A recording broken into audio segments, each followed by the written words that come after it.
UP की 10 Lok Sabha seat पर आज मतदान होना है। उत्तर प्रदेश सरकार के कैबिनेट मंत्री योगेंद्र उपाध्याय हमारे साथ बात करने के लिए मौजूद हैं। सर, क्या कहना चाहेंगे, किस तरह से सुबह से रुझान देखने को मिल रहा है? रुझान भारतीय जनता पार्टी के कैंडिडेट्स के लिए है। हर पोलिंग स्टेशन पर आप जाके देखिए, मैंने जहाँ जहाँ जानकारी ली है, भारतीय जनता पार्टी के बस्ते तो हर जगह लग गए हैं, विपक्ष के लोगों के बस्ते तक नहीं लगे हैं।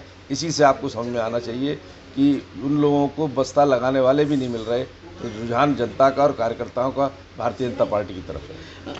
मंत्री जी, यादव लैंड से किस तरह से जूझने को मिलेगा? डिम्पल खुद चुनावी मैदान में अखिलेश लगातार प्रचार करते रहे और भाजपा पर लगातार निशाना साधते रहे, चाहे वो अग्निवीर योजना हो, राशन की योजना हो। इसको लेकर मतदाताओं पर उन्होंने अच्छा प्रभाव छोड़ने को देखने को मिला है। तो क्या कहना चाहेंगे कि मतदाता इस बात सोचेगा? मतदाता दोनों दलों की सरकारों के ट्रैक रिकॉर्ड को देख रहे हैं।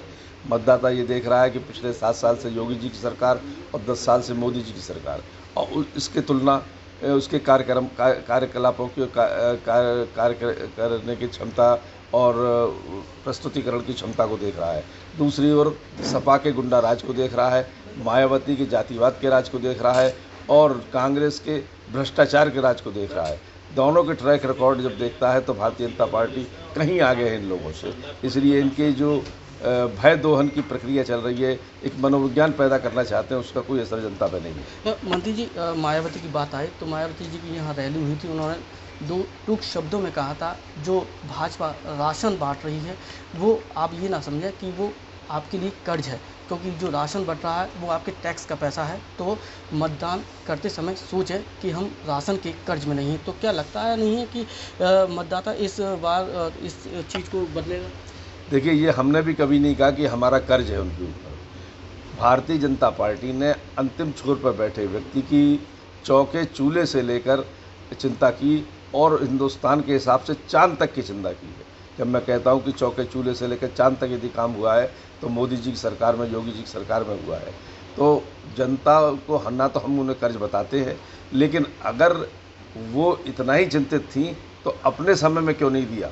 उन्होंने उनके टैक्स से, अगर हम बांट रहे हैं जनता के टैक्स से, तो उन्होंने क्यों नहीं दिया? और दूसरी बात ये कि जिनको ये उपलब्धि हासिल हो रही है वो उस रेंज में नहीं है कि टैक्स दें। हाँ, बड़े ये नियम है अर्थशास्त्र का कि सूरज की तरह टैक्स लेता है, जैसे सूरज पानी सोखता है लेकिन देता है तो बरसात की तरह देता है, जो दिखता है। इसी तरह टैक्स तो सरकार लेती है, लेना उसका काम है, और जब देना है तो जनता के को लाभ दिखे, उस नीति पे हम चल रहे हैं। वो लोग अपना घर भरते थे, उस नीति पे चलते थे। भाजपा 400 का नारा दे रही है। एक सीट आपकी फंसी हुई नजर आ रही है, फतेहपुर सीकरी। उसका लोकल क्षेत्र में बहुत ज़्यादा विरोध है। हालांकि मतदाताओं को ये कहना है कि मोदी और योगी से कोई वैर नहीं है और जो लोकल प्रत्याशी है उससे बहुत ज़्यादा वैर है। हालांकि जितनी भी चुनावी सभा हुई उन्होंने हाथ जोड़कर माफ़ी मांगी जनता से कि साहब, मैं जनता के बीच में नहीं पहुंचा, इस बार मुझे माफ़ कर दीजिए, अगली बार ऐसा नहीं होगा। तो क्या लगता है कि इस बार ये इफेक्ट पड़ने वाला है? जब आप ही कह रहे हैं कि जनता यूँ कह रही है मोदी और योगी से वैर नहीं, तो ये चुनाव मोदी जी को पीएम बनाने का चुनाव है, इसलिए उनसे वैर जनता मानेगी नहीं। ये हमारे साथ कैबिनेट मंत्री योगेंद्र उपाध्याय मौजूद थे। उन्होंने दो टूक शब्दों में कहा कि जनता मोदी और योगी से कोई वैर नहीं है। तो साफ तौर से है कि इस बार भाजपा भारी बहुमत से विजय श्री हासिल करेगी। अपने साथी प्रदीप के साथ सत्येंद्र कुशवाहा, आगरा।